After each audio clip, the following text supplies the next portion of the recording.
नमस्कार नमस्कार नमस्कार एवरीबॉडी। लास्ट क्लास में हम लोग पढ़ रहे थे एसएचएम और एसएचएम में कुछ स्प्रिंग मास सिस्टम के क्वेश्चंस किए थे। आज भी कुछ स्प्रिंग मास सिस्टम के क्वेश्चंस करेंगे, थोड़ा स्पीड बढ़ाएंगे और बहुत सारे क्वेश्चंस करने के बाद स्प्रिंग मास सिस्टम को अपने काबू में कर लेंगे। मैंने लास्ट क्लास में एक बहुत जबरदस्त लास्ट क्लास में बहुत जबरदस्त मेथड एक बताया कि आप ऐसा देखो कि अगर किसी भी क्वेश्चन में एक ब्लॉक है और एक ही स्प्रिंग है, लेकिन ब्लॉक और स्प्रिंग डायरेक्टली कनेक्टेड नहीं है, एक ब्लॉक है एक ही स्प्रिंग है, तो ये चेक कर लो कि ब्लॉक पे टेंशन कितना है और उसके करस्पॉन्डिंग स्प्रिंग पे टेंशन कितना है। यानी कि ब्लॉक का टेंशन अगर टी है तो स्प्रिंग का टेंशन एन टी है, तो स्प्रिंग के कांस्टेंट के इफेक्टिव को k बाई एन स्क्वायर लिख के फॉर्मूले में डाल दो, आंसर आ जाएगा। कि आपको ये मेथड बहुत बढ़िया मेथड समझ में आया, कितना जबरदस्त मेथड है। मुझे तो ये मेथड के बारे में सोच सोच के बड़ी खुशी हुई कि वाह वाह क्या तरीका निकाला कि अगर स्प्रिंग का टेंशन ब्लॉक के टेंशन से n टाइम ज्यादा होगा तो उसका k इफेक्टिव यानी कांस्टेंट k का value k by n square हो जाएगा। समझ गए क्या? ठीक है, देखिए कोई सवाल हमने दिया था। हाँ, लास्ट क्लास में एक मासलेस प्लेट का मैंने बोला था, ये जो अगर प्लेट मासलेस है इसके बारे में जरा बात करके बताओ कि ये क्वेश्चन कैसे सॉल्व होगा। ठीक है, तो इसमें मैं यहां पे ही कर देता हूं, यहां पे कर देता हूं। क्वेश्चन देखो, सवाल ये बहुत ही जबरदस्त अच्छा सवाल है। इधर की तरफ 6 और 3K का 6K और 3K के दो स्प्रिंग है जिनको मिला के मैंने 2K का एक स्प्रिंग बना लिया। सीरीज में ऐसे ही होता है। ये जो ब्लॉक है इस स्प्रिंग के साथ कनेक्टेड है, लेकिन यहां पे एक मेटल प्लेट है और ब्लॉक मेटल प्लेट से तो स्प्रिंग मेटल प्लेट से तो कनेक्टेड है लेकिन ब्लॉक से कनेक्टेड नहीं है। अब इसका मीनिंग ये हुआ कि इस ब्लॉक जिसका मास m है, इधर भी एक 2K का स्प्रिंग लगा है, तो अगर मैं इस ब्लॉक को राइट में डिस्प्लेस करूं, राइट में, तो ये स्प्रिंग इलोंगेट होगा, ये वाला इलोंगेट हो जाएगा और ये वाला स्प्रिंग कंप्रेस हो जाएगा। लेकिन जब इस ब्लॉक को लेफ्ट में डिस्प्लेस करोगे, लेफ्ट में डिस्प्लेस करोगे, तो एक लेफ्ट वाला 2K का स्प्रिंग तो कंप्रेस हो जाएगा, लेकिन प्लेट समेत ये वाला जो स्प्रिंग है ये ब्लॉक को छोड़ देगा। मासलेस प्लेट है और ये प्लेट ऐसे अगर इस ब्लॉक को कंप्रेस करेंगे, मतलब इस ब्लॉक को लेफ्ट में धक्का देंगे, तो एक स्प्रिंग लेफ्ट वाला तो कंप्रेस हो जाएगा, लेकिन ये प्लेट के साथ स्प्रिंग कनेक्टेड है, स्प्रिंग ब्लॉक के साथ कनेक्टेड नहीं है, तो प्लेट ब्लॉक को छोड़ देगा और ब्लॉक जैसे ही लेफ्ट में खिसकाओगे प्लेट वहीं का वहीं रुक जाएगा। यानी कि ये जो स्प्रिंग है राइट वाला, इसमें कोई भी चेंज नहीं आएगा। ये बात आप समझ गए क्या?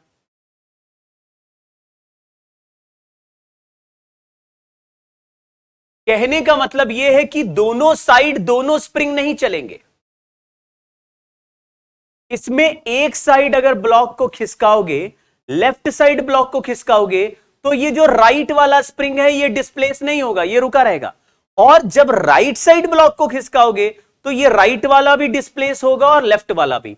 यानी कि राइट साइड के आधे साइकिल में इधर जाएगा ब्लॉक तो दोनों स्प्रिंग फोर्स लगाएंगे, और जब लेफ्ट में ब्लॉक जाएगा तो केवल एक स्प्रिंग फोर्स लगाएगा। इसका मतलब है आधे टाइम पीरियड में, आधे साइकिल में टाइम पीरियड जो बनेगा वो इधर का टाइम पीरियड ऐसे जाके और वापस आना, ये T1 हो जाएगा, और इधर के मोशन का टाइम T2 मान लेते हैं। तो दोनों टाइम पूरे ऑसिलेशन का आधा आधा टाइम है। अगर हम नॉर्मल बोले तो 2 pi root l by g sorry K by m, 2 pi root m by K ऐसा फॉर्मूला होता है। लेकिन for half cycle, for half cycle towards right, both springs are active, और दोनों स्प्रिंग्स एक्टिव हैं, तो राइट साइड में जो हाफ साइकिल है उसके टाइम पीरियड टी में 2 pi root m by 4K, ये भी 2K का स्प्रिंग है और ये भी 2K का स्प्रिंग है, दोनों मिला के जो टोटल कांस्टेंट हो जाएगा वो 4K हो जाएगा।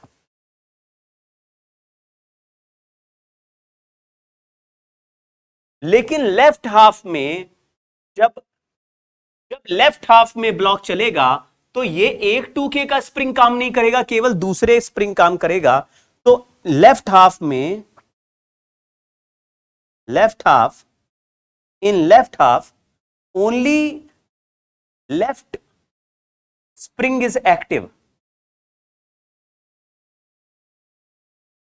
यानी कि आधा टाइम पीरियड T2 जो बनेगा वो π√m/2K बनेगा, और हमारा जो टोटल टाइम पीरियड है वो लेफ्ट हाफ का time period plus right half का। अब मुझे कैसे पता चला कि हाफ के टाइम पीरियड में पाई आना चाहिए? अरे भाई, दोनों हाफ का मिला के जब 2π का रिजल्ट चलता है, अगर उसको आधा आधा दो रिजल्ट में ब्रेक करें तो पाई का फेज यहां पे और पाई का फेज यहां पे। प्लेट चिपका नहीं है, प्लेट चिपका नहीं है। प्लेट अगर चिपकाना ही होता तो स्प्रिंग को डायरेक्ट ब्लॉक के साथ वेल्डिंग कर देते। वो ब्लॉक प्लेट के साथ, स्प्रिंग प्लेट के साथ कनेक्टेड है, बट प्लेट ब्लॉक को टच कर रहा है।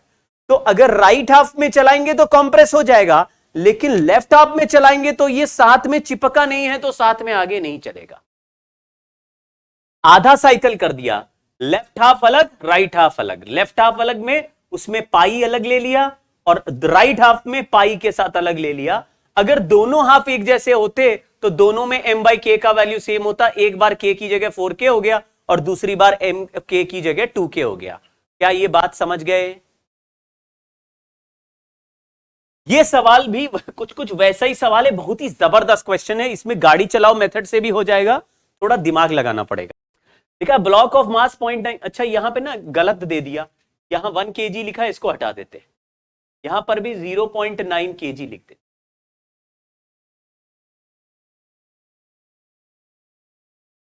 1 kg नहीं है, 0.9 kg attached to a spring of force constant K is lying on frictionless floor.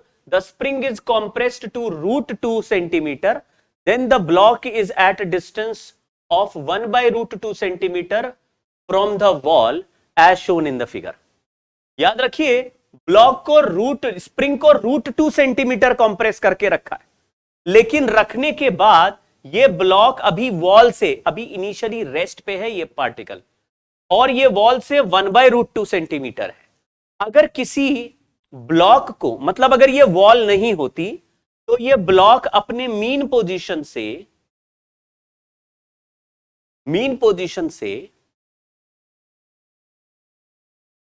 √2 distance compressed है, √2 सेंटीमीटर कॉम्प्रेस्ड है, और वॉल रगी है यहां से 1/√2, यानी यहां पे वॉल रखी हुई है।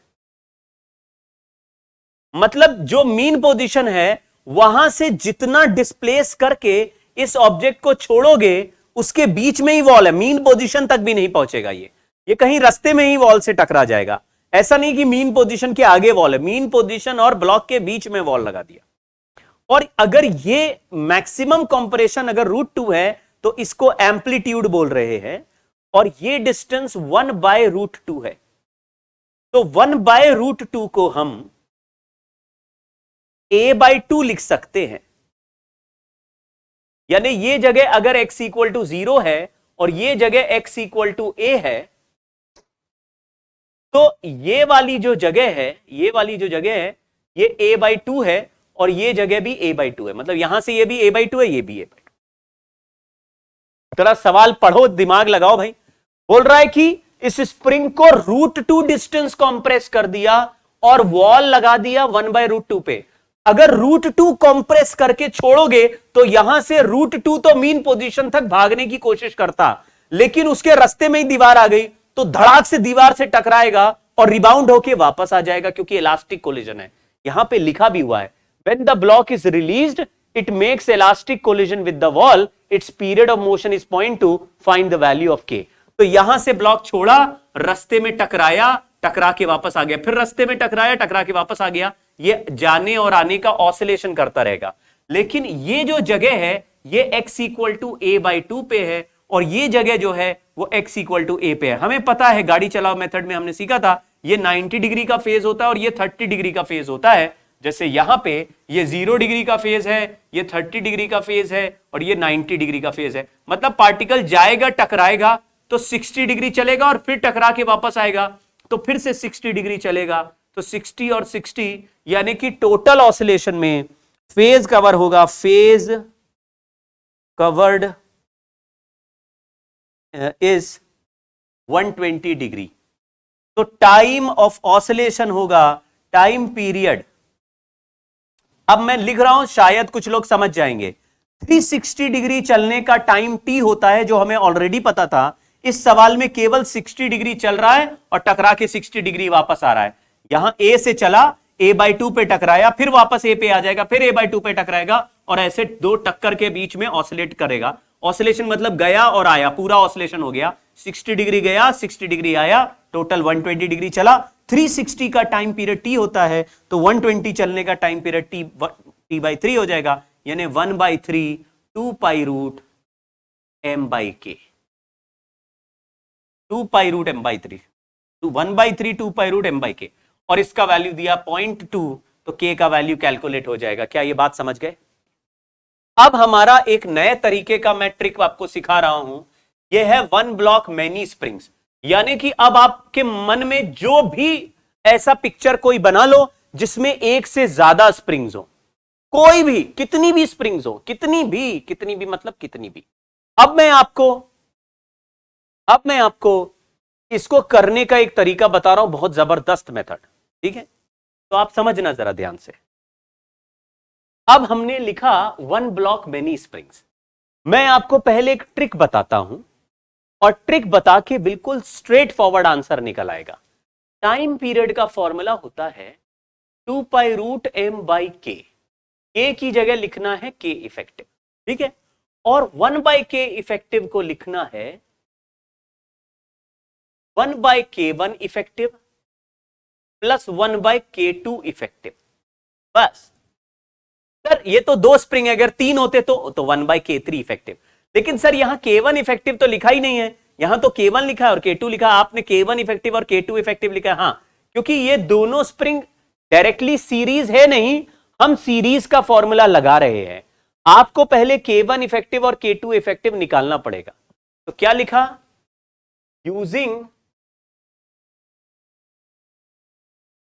टेंशन रेशियो मेथड या KT method, find K effective of each spring. Sir ये कौन सा मेथड है, हमको तो याद नहीं आ रहा। अभी मैं बताता हूं, अभी मैंने कल लास्ट क्लास में सिखाया था कि अगर ब्लॉक का टेंशन T है, उस समय स्प्रिंग का टेंशन NT है, तो K का वैल्यू बदल के K/n² लिख दोगे तो K इफेक्टिव आ जाएगा। सर यहां तो दो स्प्रिंग है, हाँ तो दो हो चाहे 50 हो, अगर ब्लॉक का टेंशन T है और स्प्रिंग का टेंशन NT है, तो K/n² में K1 की जगह K1/n² और K2 की जगह K2/n², ऐसे करेंगे तो सबका K1 इफेक्टिव और K2 इफेक्टिव आ जाएगा। तो find K effective of each spring, then connect all K effectives in series। Sir ये कैसे आया ये भी तो बताइए, मैं आपको सिखा दूंगा कैसे आया, लेकिन लॉन्ग रन में इससे फर्क नहीं पड़ेगा। आपको जो तरीका बता रहा हूं उसको फॉलो करो, बाद में उसको सिखाता भी हूं कैसे आया, ठीक है ना? स्पीड बनाना है तो देखो ध्यान से। K1 इफेक्टिव जो आ रहा है उसकी जगह आपको K1 का वो वैल्यू लिखना है जो K/n² से आएगा। तो यहां लिखा T, यहां लिखा T, यहां लिखा 2T। जैसे ही यहां नंबर 2 दिखा, मैंने K1 का वैल्यू बदल के K1/4 कर दिया, और जहां T और T दिखा वहां K2 का वैल्यू बदल के K2 ही लिखा रहने दिया, क्योंकि n का वैल्यू 1 ही है, तो इसमें 1 ही दिख रहा है। फिर हमने आंसर में लिखा 1/K1/4 प्लस 1/K2, ये आ गया 1/K इफेक्टिव, और इसका वैल्यू उठा के रख देंगे K इफेक्टिव है इस पूरे का वैल्यू, बस ये हमारा आंसर हो जाएगा और डायरेक्ट टाइम पीरियड आ जाएगा। अभी समझे नहीं, कोई बात नहीं है। सर ये कैसे आया ये नहीं समझे, कोई बात नहीं, नहीं समझे तो नहीं समझे, लेकिन अभी क्या ये प्रोसेस फॉलो कर पा रहे हो? मैं अभी आपको सिखा रहा हूं गाड़ी चलाना कैसे। गाड़ी क्यों चली ये भी सिखाते हैं।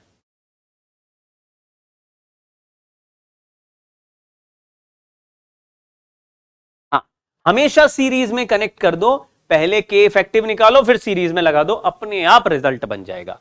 कैसे आया वो मैं सिखाता हूं, कैसे आया वो मैं सिखाता हूं, देखना ध्यान से। ये देखो, ये स्प्रिंग कांस्टेंट K1 का है और ये यहां पे बंधा हुआ है, ये यहां से ये स्प्रिंग कांस्टेंट K2 का है। हमने ऐसे माना कि ये T है, ये T है, ये 2T है। अब दोनों स्प्रिंग को अलग अलग इलांगेट कर देता हूं। मैंने मान लिया कि ब्लॉक को खींचने पर, ब्लॉक को X खींचने पर स्प्रिंग K1 का डिस्प्लेसमेंट X1 और K2 वाले स्प्रिंग का डिस्प्लेसमेंट X2 हो गया। अब आप टेंशन के रिलेशन से बोलिएगा, अगर ये स्प्रिंग X2 इलांगेट होगा तो ये ब्लॉक X2 नीचे जाएगा, और जबकि 2T वाला स्प्रिंग X1 इलांगेट होगा तो ये वाला जो ब्लॉक है जिसका मास M है वो X1 बाय वो 2X1 नीचे जाएगा।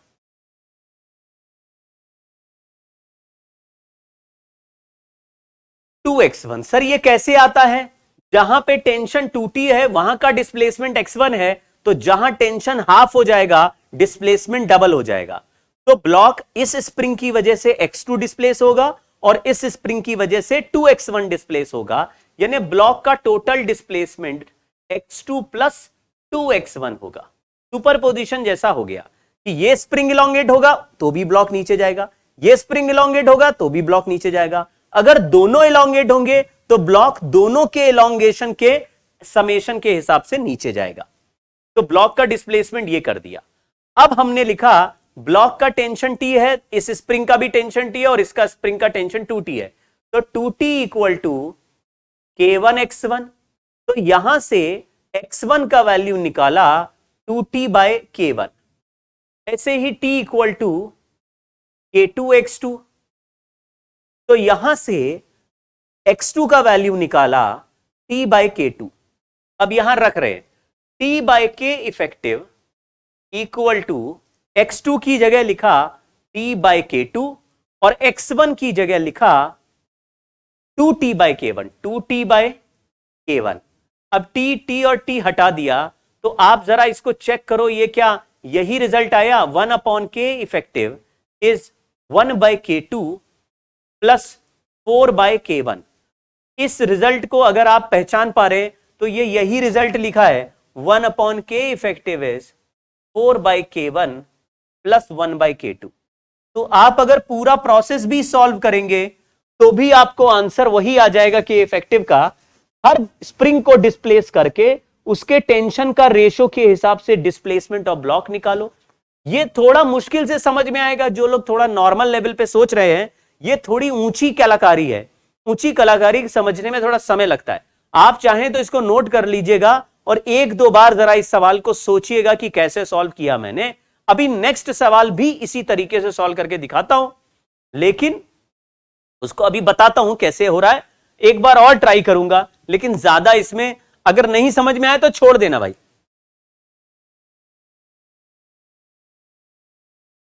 ये मेथड कहीं किसी बुक में नहीं दिया हुआ और ये बात कहीं किसी बुक में डिस्कस नहीं है कि इस तरह के सवाल कैसे उठाए जाते हैं।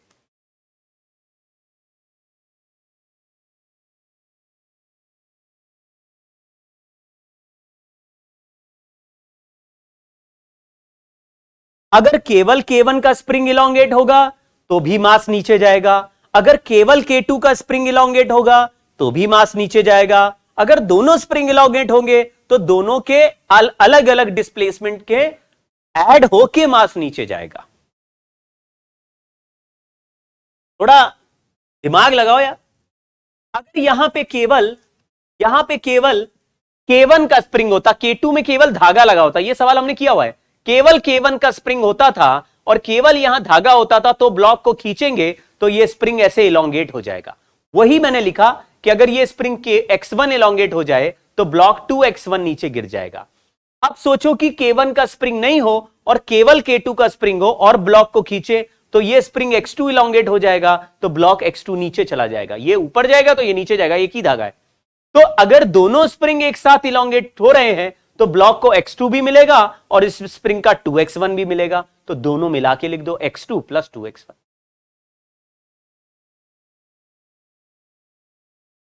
ठीक है, एक सवाल और करते हैं, देखो ध्यान से। ये K2 से जुड़ा है, यहां पे K1 है, यहां K1 है, K2 है, K3 है। यहां टेंशन T लिख दिया, यहां पे टेंशन 2T हो गया, यहां का टेंशन T हो गया और ये टेंशन T/2 हो गया, T/2 एंड T/2। सवाल पूछा है कि इसमें टाइम पीरियड बता दो, टाइम पीरियड ऑफ ऑसिलेशन पूछा है। तो हमको पता है टाइम पीरियड का फॉर्मूला 2π√m/k इफेक्टिव होता है और k इफेक्टिव की जगह सीरीज में ले लेंगे। तो जहां टेंशन, जैसे ये 2t हो गया तो इसको इसी नंबर के स्क्वायर से डिवाइड कर दो, k1/4। ये t है तो इसको k2 ही रहने दो, k2 इज k2। जबकि ये t/2 है तो 1/2 के स्क्वायर से डिवाइड करोगे तो ये 4k3 हो जाएगा। मैंने डायरेक्टली लिख दिया है। अब हमने आंसर लिखा 1/k effective is 4/k1 plus 1/k2 plus 1/4k3 और सबको ऐड कर दिया, आंसर आ जाएगा। इस k इफेक्टिव को यहां रखेंगे, कहानी सॉल्व हो गई। लेकिन अगर कोई कहता है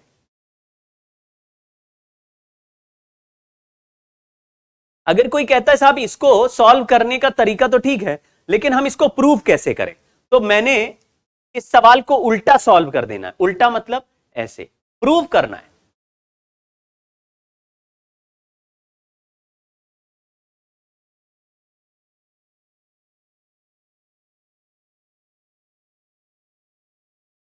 यहां T/2 लिखा, यहां T/2 लिखा,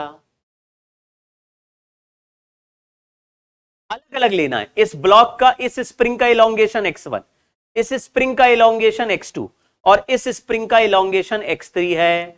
तो x यहां पे टेंशन 2t है, ये 2 इसको दे दो और यहां लिख दो 2x1।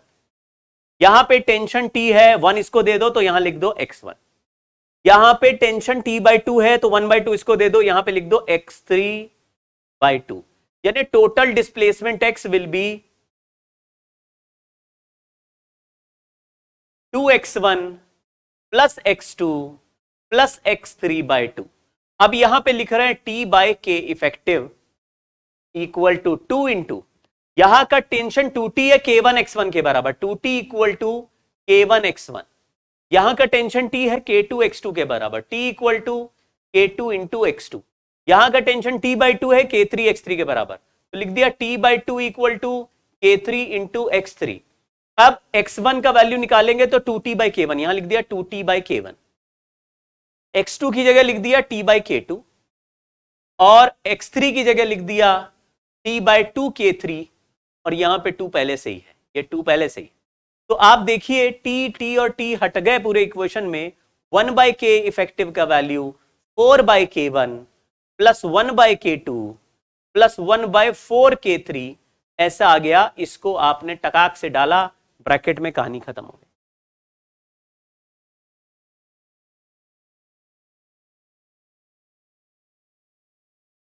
आपको ये मैं सॉल्व करके भी दिखा रहा हूं, यहां पे मैंने सॉल्व किया, लेकिन आप एक दो बार भी देखेंगे इसको तो आप कहेंगे अरे सर छोड़ो ना, मुझे ये समझ में आ गया। क्या समझ में आ गया? कि टेंशन जितने नंबर से मल्टीप्लाई हो जाएगा उसके स्क्वायर से डिवाइड करो तो के इफेक्टिव आ जाता है, और सारे स्प्रिंग्स को के इफेक्टिव निकाल के सीरीज में लगा दो, सीरीज विद के इफेक्टिव। बस अलग अलग स्प्रिंग का नया के इफेक्टिव बना के फिर सबको सीरीज में लगा दीजिए, कहानी खत्म। स्प्रिंग कट होने वाले केसेस का डायरेक्ट फॉर्मूला बेस्ड है, वो मैं नहीं डिस्कस करूंगा दोबारा। चलिए एक सवाल करते हैं, बहुत ही जबरदस्त क्वेश्चन है। इस सवाल को जो सॉल्व कर लेगा वो महान बच्चा है। यहां लिखा block A is connected with a spring performs SHM on a smooth horizontal surface as shown in the figure. ये अरे स्प्रिंग तो दिख ही नहीं रहा, बना तो था स्प्रिंग। ये स्प्रिंग कांस्टेंट के का है, ब्लॉक ए से कनेक्टेड है। इसमें ब्लॉक बी के नीचे वाले सरफेस पे फेविकोल लगा के इसको ब्लॉक ए के ऊपर चिपका देंगे। जब रख देंगे तो दोनों ब्लॉक सडनली चिपक जाएंगे, बाद में दोनों ब्लॉक ऑसिलेट करेंगे एक साथ। क्वेश्चन पूछा है, shown in the figure time period is 4 seconds and amplitude is 10 seconds. If another block of mass 3 times of A is gently put on A, determine new time period. अब जो पहला time period है जिसको 4 second कह रहे हैं, उसका formula 2 pi root m by k होता है, जबकि दूसरा टाइम पीरियड जिसका फॉर्मूला हमें पता लगाना, जिसका वैल्यू हमें पता लगाना है, उसमें मास चिपक गए हैं और एक मास m की जगह मास m प्लस 3m, दोनों मास चिपक के ऐसे हो गया, तो ये 4m हो गया। 4m से 2 बाहर आ जाएगा तो ये हो जाएगा 2 into 2 pi root m by k, क्योंकि 2 पाई रूट एम बाई के का वैल्यू 4 सेकेंड है, तो ये 2 इंटू 4 सेकेंड यानी कि टाइम पीरियड 8 सेकेंड आ जाएगा। ये उस केस का आया जब दो मास चिपक गए। अब ये दो मास किस जगह पर चिपके इससे फर्क नहीं पड़ता, ये दोनों, ये जो टाइम पीरियड है ये एम्पलीट्यूड और ऑसिलेशन के पोजीशन पर डिपेंड नहीं करता। देखो एक बार और समझो,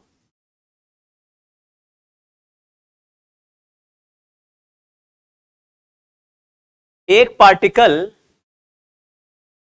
जब एसएचएम कर रहा था इस सवाल में, तो उसका एक, ये पार्टिकल जब एसएचएम कर रहा था इस क्वेश्चन में, तो उसका एक मीन पोजीशन था। मीन पोजीशन किसको कहते हैं, जहां पे फोर्स 0 होता है। तो मीन पोजीशन यहां पे, जहां पे स्प्रिंग नेचुरल लेंथ पे है, वहां पे मीन पोजीशन है। अब ये चलते चलते चलते चलते अपने एक्सट्रीम पोजीशन पे पहुंचा, यानी x इक्वल टू a पे पहुंच गया है। इसका एम्पलीट्यूड ये 10 सेंटीमीटर है, वहीं पे ये है। ये मास जब वहां पहुंचा तो इसका वेलोसिटी वहां 0 हो गया। क्यों? क्योंकि एक्सट्रीम पोजीशन पर पार्टिकल जाके रुकता, फिर लौटेगा। उसके लौटने से जस्ट पहले, यानी जैसे ही रुका वैसे ही मैंने एक 3m का पार्टिकल और इस पे चिपका दिया, लेकिन 3m वाले का भी इनिशियल वेलोसिटी 0 था। मतलब ये पार्टिकल जैसे ही रुका उसके ऊपर एक और पार्टिकल रेस्ट से रख दिया, तो नीचे वाले का भी वेलोसिटी इनिशियल 0 है, और जैसे ही 3m रखा तो उसका भी वेलोसिटी 0 है। अगर कंजर्वेशन ऑफ मोमेंटम करेंगे तो आप कहेंगे m into u plus 3m into u equal to, ये भी 0 और वो भी 0, equal to 4m into VCM। तो अब जब वेलोसिटी निकालोगे तो इस वेलोसिटी का वैल्यू भी आ जाएगा 0। मतलब 4m का जो मास अब एक साथ कंबाइंड होके चलेगा, उसका इनिशियल वेलोसिटी भी यहां पे 0 है।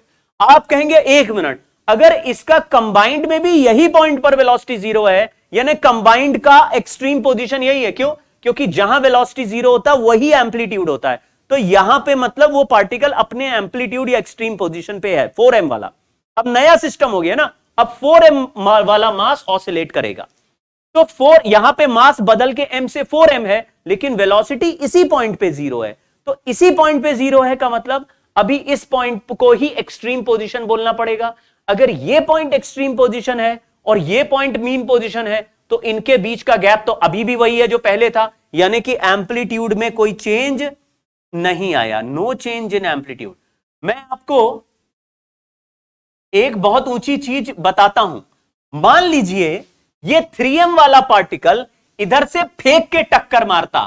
3m वाले पार्टिकल कैसे फेंकते, ये आके रुका, उस समय 3m वाले को जाके टक्कर मार देते, तो टक्कर मार देते तो टकराते ही ये चिपकता, तो परफेक्टली इनइलास्टिक कोलिजन हो जाता, और उस समय इसकी 4m मास की जो इनिशियल वेलोसिटी होती वो 0 नहीं होती। तो आप कहते यार इस जगह वेलोसिटी 0 नहीं है, इसका मतलब अब ये वाली पोजीशन एक्सट्रीम पोजीशन नहीं हो सकती। तो एक्सट्रीम पोजीशन थोड़ी और आगे आएगी।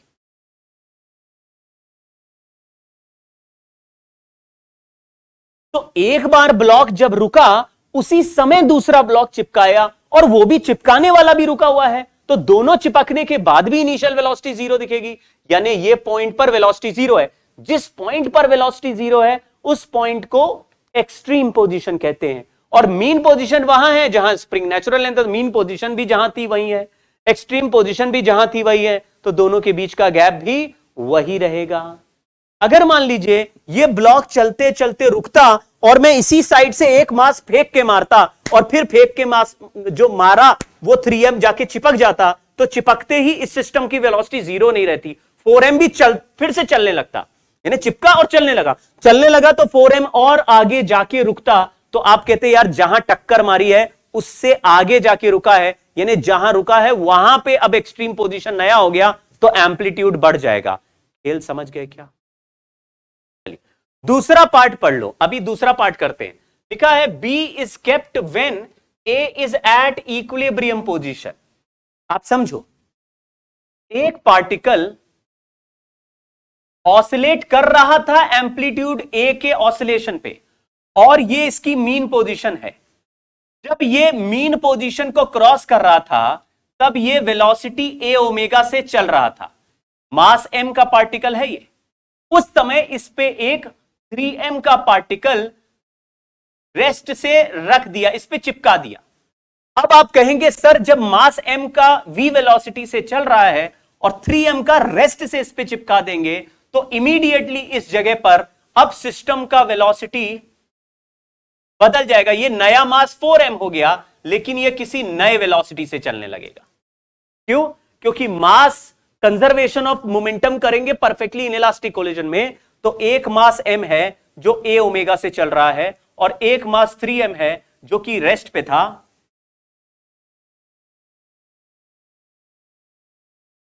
पे था, दोनों मिला के मास हो गए 4m और ये चल रहे हैं v से।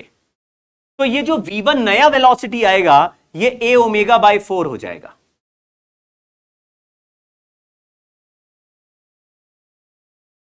लेकिन ये जो नया वेलोसिटी है, न्यू वेलोसिटी है, ये है एट मीन पोजीशन।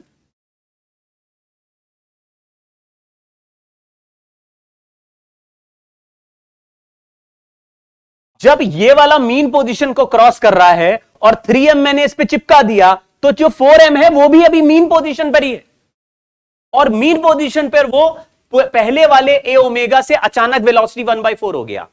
अगर मीन पोजीशन पर वेलोसिटी v1 है तो उसका फॉर्मूला a ओमेगा ही होगा, लेकिन a भी नया a है, ओमेगा भी नया ओमेगा है, तो v1 इज इक्वल टू नया a नया ओमेगा। अब वैल्यू रख रहे हैं, ये v1 का वैल्यू आया था पुराना a पुराना ओमेगा बाय 4 इक्वल टू नया a नया ओमेगा, और नया ओमेगा का वैल्यू भी बदल चुका है। ओमेगा का फॉर्मूला होता है रूट के बाय एम। अब इसमें वैल्यू लिख रहे हैं a ओमेगा बाय 4, ओमेगा पुराना वाला ओमेगा इधर है, नया वाला ओमेगा उधर है।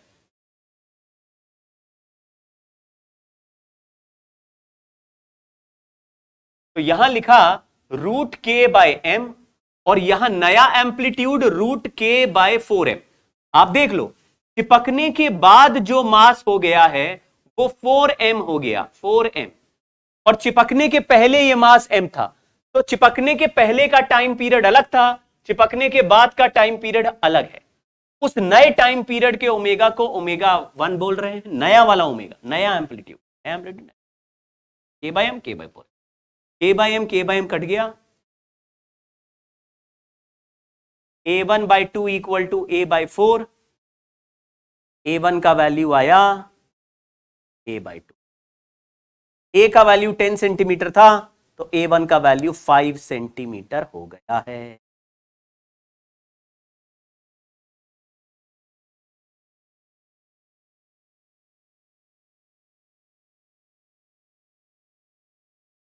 ओमेगा का फॉर्मूला संस्कार राज रूट के बाय एम ऑलरेडी होता है, तो सर के बाय एम के हिसाब से पहले तो के बाय एम रहेगा, लेकिन बाद में के और एम में एम तो बाद वाला बदल गया तो एम की जगह 4m लिख देंगे, के बाय 4m।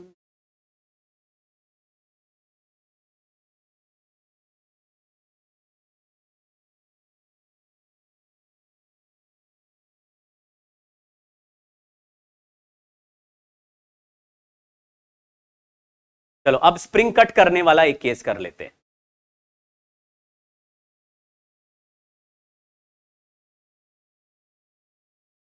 अगर एक स्प्रिंग है जिसका कांस्टेंट k है, उसको मैंने L1, L2 और L3 लेंथ के 3 टुकड़ों में ब्रेक कर दिया। जो केवल L1 लेंथ का टुकड़ा है उसका कांस्टेंट K1, जो केवल L2 लेंथ का टुकड़ा है उसका कांस्टेंट K2, और जो केवल L3 लेंथ का टुकड़ा है उसका कांस्टेंट K3 है, जबकि K स्प्रिंग कांस्टेंट है टोटल स्प्रिंग का।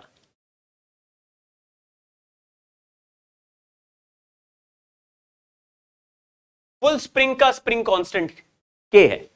आप देखेंगे कि हर टुकड़ा दूसरे टुकड़े के साथ सीरीज में है, और सीरीज वाला रिजल्ट ऑलरेडी हमें पता है, तो आपको लिखना है K1L1 equal to K2L2 equal to K3L3 equal to K bracket L1 plus L2 plus L3। बस सीरीज में यही फॉर्मूला लगा रहे थे। देखो K1L1 K2L2 K3L3 K into L effective. तो अगर मुझे K1 का वैल्यू निकालना है तो K into L total upon L1, K2 का वैल्यू निकालना है तो K into L total upon L2, K3 का वैल्यू निकालना है तो K into L total upon L3। बस ये कीजिए, आंसर आ जाएगा। मैं आपको सवाल पूछता हूं, अगर एक स्प्रिंग है उसको मैंने 1:2 2:3 के रेशियो में डिवाइड कर दिया, 1:2 2:3 के, यानी लेंथ ये छोटी है, फिर ये डबल है, ये ट्रिपल है, 1:2 2:3 के रेशियो में डिवाइड कर दिया, 1:2 2:3, 1:2 2:3 में डिवाइड कर दिया। क्वेश्चन पूछा K1 बताओ, K2 बताओ और K3 बताओ, टोटल कांस्टेंट K है।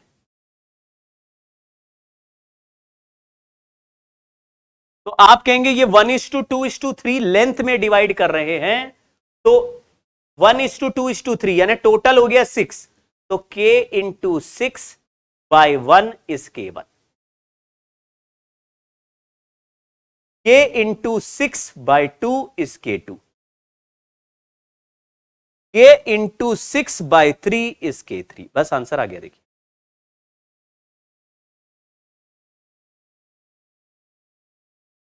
ये सीरीज वाला रूल था। ये देखो कट करने से पहले सारे स्प्रिंग सीरीज में हैं, और सीरीज में फोर्स सेम होता है, फोर्स सेम होता है। फोर्स सेम का मतलब है अगर ये स्प्रिंग x1 इलोंगेट हो जाए, ये x2 इलोंगेट हो जाए और ये x3 इलोंगेट हो जाए, तो K1 x1 equal to, force same है, K1 x1 equal to K2 x2 equal to K3 x3, और डिस्प्लेसमेंट लेंथ के डायरेक्टली प्रोपोर्शनल होता है, तो K1 L1 equal to K2 L2 equal to K3 L3 equal to K total into L effective. Series है ये। देखो आप देखो, एक स्प्रिंग 4 मीटर लंबा था, मैंने 1-1 मीटर के 4 टुकड़े कर दिए। अबे तो 4 मीटर जुड़ा था, तो पहले तो सीरीज में ही चारों जुड़े थे। लग रहा ऊंची बात हो गई। एक स्प्रिंग पूरा जुड़ा हुआ है, तो आप कहेंगे इसका हर टुकड़ा दूसरे टुकड़े से सीरीज में जुड़ा है, और सीरीज है तो सीरीज के में फोर्स सेम होता है।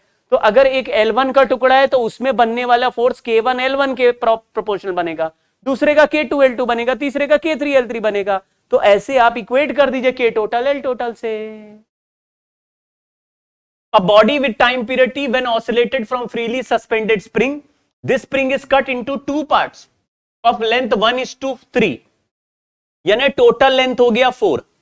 K1 का आंसर हो जाएगा K इंटू 4/1, K2 का आंसर हो जाएगा K इंटू 4/3। अब बोल रहा again oscillated from 2 part separately, तो एक हो गया 4K, दूसरा हो गया 4K/3। टाइम पीरियड T1 का फॉर्मूला 2 या T1/T2 पता लगाना है, तो 2 पाई तो कट जाएगा, √m/k, K2/K1 लिख देंगे, K2 की जगह लिख देंगे 4K/3 और K1 की जगह लिख देंगे 4K। 4K कट गया, आंसर आया 1/√3। टंग।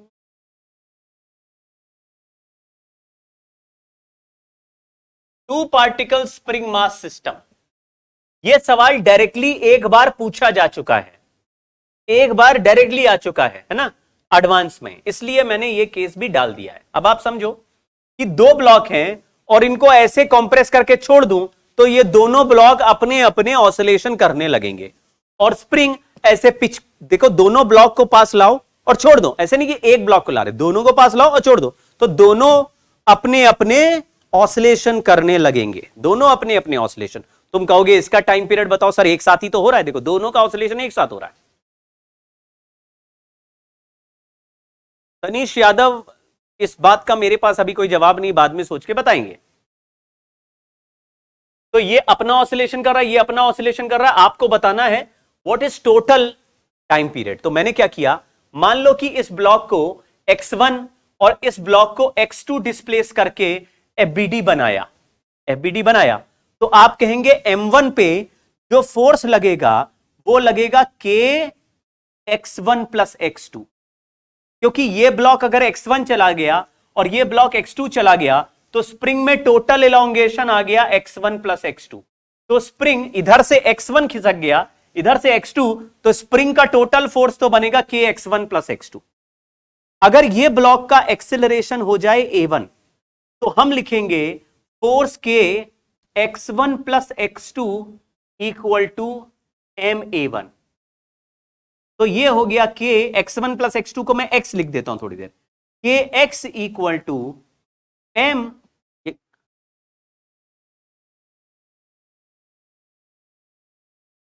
d2 x1 बाय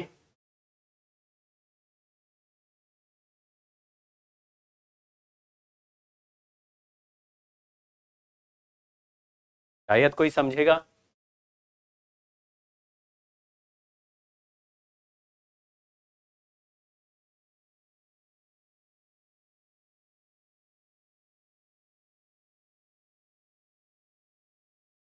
ऐसे ही दूसरे ब्लॉक के लिए लिखेंगे, अगर इस ब्लॉक का डिस्प्लेसमेंट x1 हुआ तो ब्लॉक का वेलोसिटी हो जाएगा dx1 बाई dt और एक्सिलरेशन हो जाएगा माइनस d2x1 बाई dt2।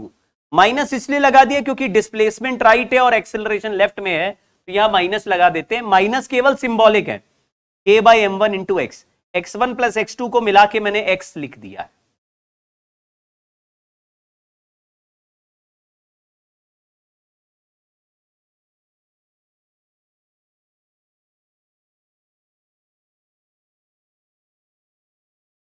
मास अलग अलग भाई, एक m1 एक m2 है, ये m1 मास है m1।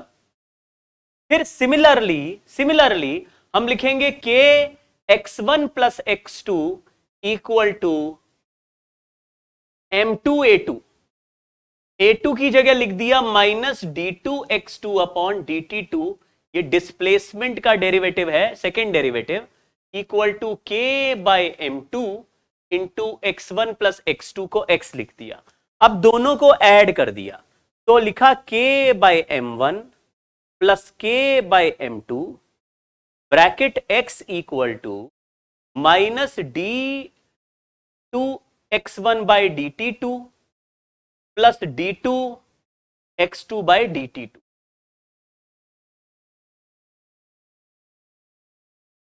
क्योंकि हमने x1 प्लस x2 को x माना था, इसको डिफरेंशिएट कर दे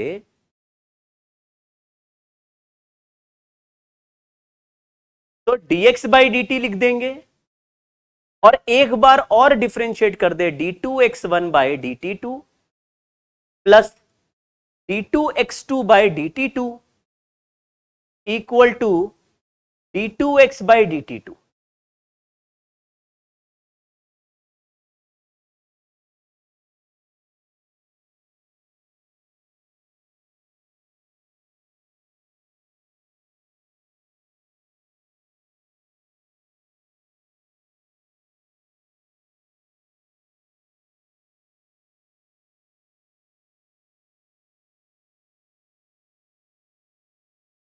तो ये जो लिखा d2x1 by dt2, d2x by dt2 की जगह d2x बाई dt2 यहां लिख देते हैं।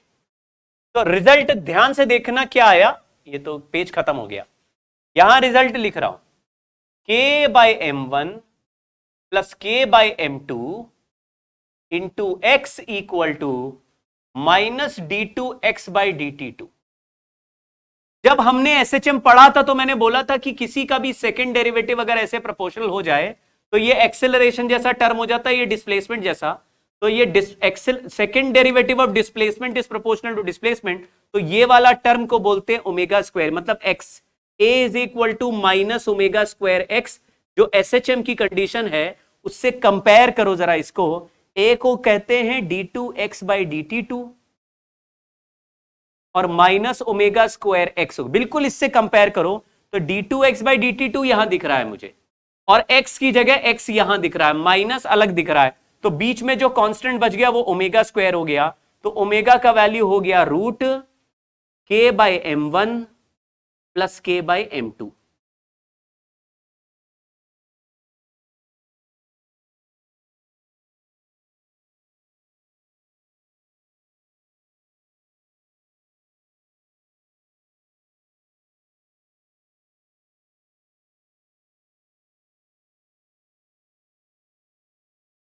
देखो यहां पे एक मास नहीं है, दो मास एक ही स्प्रिंग से एक साथ ऑसिलेट कर रहे हैं।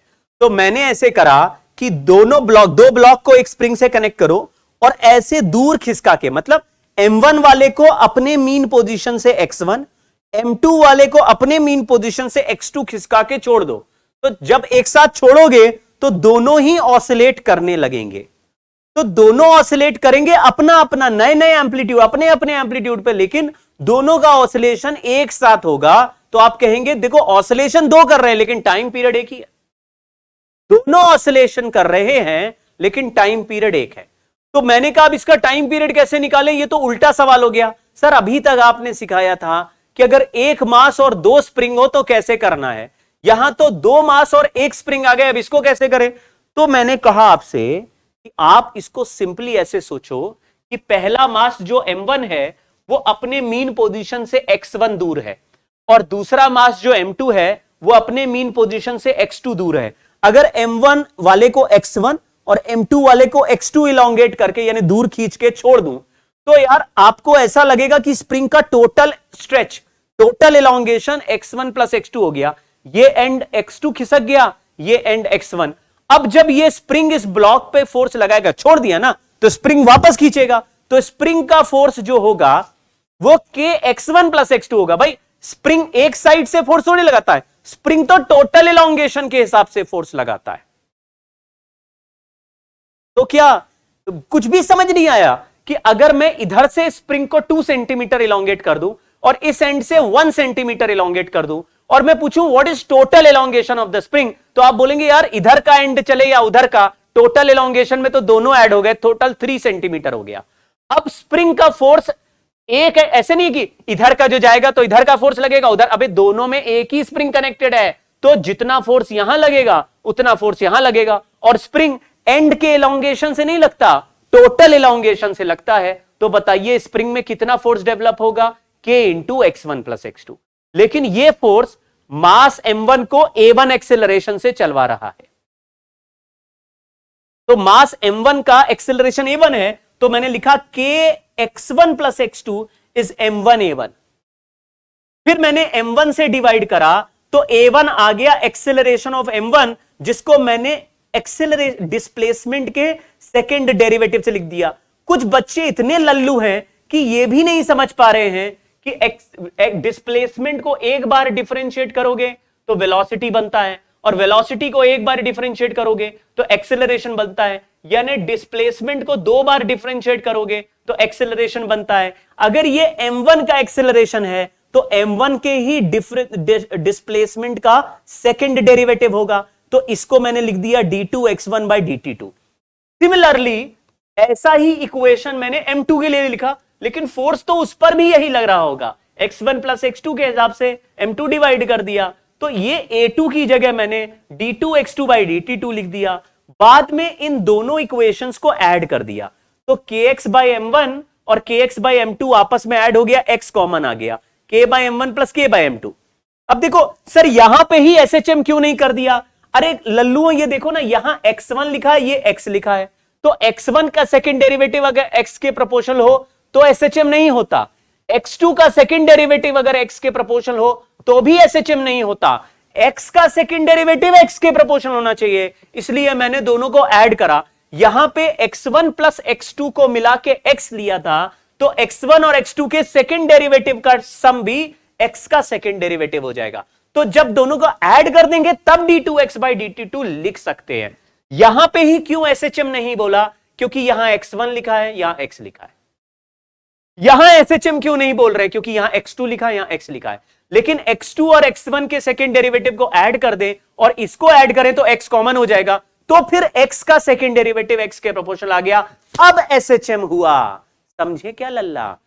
अब हुआ SHM। तो मैंने जब दोनों इक्वेशंस को ऐड किया तो यहां पे d2x1 by dt2, d2x2 by dt2 इन दोनों को ऐड करना पड़ेगा। लेकिन बाद में मैंने देखा x1 प्लस x2 अगर x है तो इनका डेरिवेटिव का सम भी इसका डेरिवेटिव होगा और इनके सेकंड डेरिवेटिव का सम इसका सेकंड डेरिवेटिव। यहां सेकंड डेरिवेटिव का सम है तो यहां पे d2x by dt2 डायरेक्ट लिख दिया। जब ऐसा लिखा तो मुझे दिखने लगा यहां x है और यहां भी x है। अब सर मैच कर गया। अब मैच कर गया तो ये जो कांस्टेंट होता है ये ओमेगा स्क्वायर होता है। यहां पे k को कॉमन ले ले तो ये आ जाएगा रूट k बाय म्यू, और म्यू को बोलते हैं रिड्यूस्ड मास m1 m2 upon m1 plus m2। एक बार बचपन में रिड्यूस मास वाला टर्म हमने लिखा था जब हम पढ़ते थे फ्रिक्शन फोर्स का चैप्टर। तो ओमेगा का वैल्यू आ गया। ये जो ओमेगा का वैल्यू है रूट k बाय म्यू है और म्यू का value m1 m2 upon m1 plus m2 है। देख लो आप 1 bye m1 plus 1 bye m2 को ऐड करो तो यह आ जाएगा डिनोमिनेटर में m1 m2, ऊपर आ जाएगा m1 प्लस m2। इसको कहते हैं रिड्यूस्ड मास। सवाल पूछा है two blocks A and B of masses 6 kg and 3 kg respectively are kept on smooth surface and connected to a spring of spring constant 200 Newton per meter. If blocks are initially compressed by 3 centimeter and released, मतलब कि spring is initially compressed by 3 centimeter and released, determine the frequency of resulting oscillation. Frequency का formula होता है time period का उल्टा 1/2 pi root k by m। शायद कोई जानता हो, लेकिन m की जगह अगर 2 ब्लॉक और एक स्प्रिंग आ जाए तो फिर मास को बदल के हम रिड्यूस्ड मास लिख देंगे। अब यहां रिड्यूस्ड मास का वैल्यू अलग से 6 इंटू 3 अपॉन 6 प्लस 3 यानी 2 kg आ गया।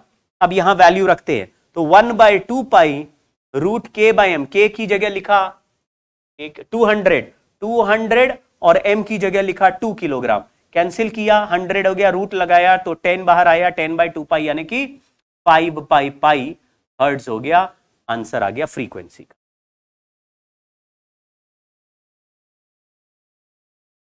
देखो अगर एक साइड से केवल ऐसे धक्का दोगे तो स्प्रिंग कंप्रेस, देखो थोड़ा सा भी करोगे तो आगे वाले ब्लॉक को खिसका के आगे चला जाएगा सिस्टम। तो वाइब्रेट करेगा लेकिन वाइब्रेट करते समय आगे भी खिसकता जाएगा ऐसे, मतलब पुचुक पुचुक पुचुक पुचुक पुचुक पुचुक ऐसे। फिर से मैं देखो ऐसे, अगर मैं आगे धक्का, एक ब्लॉक को आगे धक्का दे दूं तो फिर सिस्टम आगे चल देगा। तो फिर कंप्रेस एक्सपैंड होते होते अपने एक टेबल पे खिसकता भी जाएगा। पिचिक पिचिक पिचिक पिचिक पिचिक पिचिक पिचिक पिचिक चलता भी जा रहा है। अगर दोनों को ऐसे दबा के रेस्ट से छोड़ोगे, दोनों को कंप्रेस करके रेस्ट से छोड़ोगे तो फिर खिसकेगा नहीं टेबल पे, फिर ऐसे ही ऐसे दोनों ऐसे चलेंगे।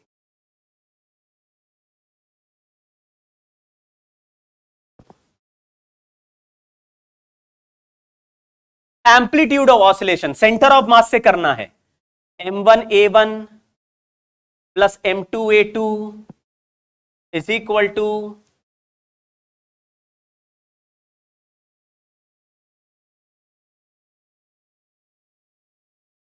m total a total.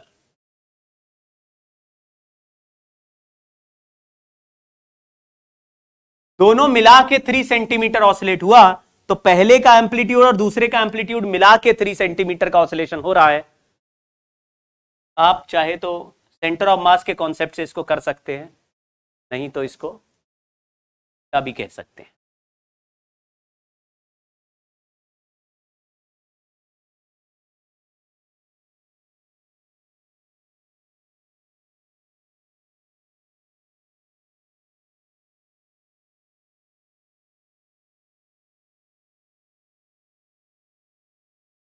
सोचना ये कैसे आया, याद रखिए जब दो ब्लॉक के बीच में एक ही स्प्रिंग है तो कोई एक्सटर्नल फोर्स नहीं है, ये स्प्रिंग इसको भी चला रही है, यही स्प्रिंग इसको भी चला रही है, यानी कि दोनों के बीच में ये इंटरनल फोर्स है। और जब इंटरनल फोर्स होता है तो सेंटर ऑफ मास नहीं चलता, मतलब ये अपने ऑसिलेशन A1 एम्पलीट्यूड के कर सकता है।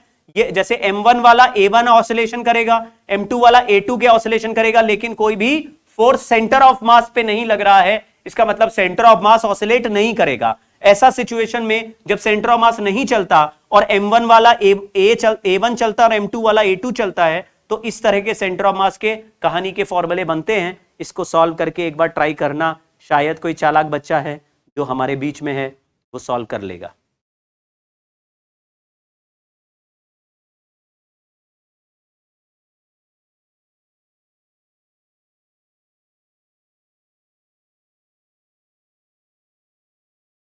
ये M1 R1 plus M2 R2 equal to करते ना, M1 R1 M2 R2, ऐसा सेंटर ऑफ मास का पोजीशन निकालते हैं तो R1 का डिस्टेंस M2 के प्रोपोर्शनल और R2 का डिस्टेंस M1 के प्रोपोर्शन चलता है। वही रिजल्ट मैंने लिखा है।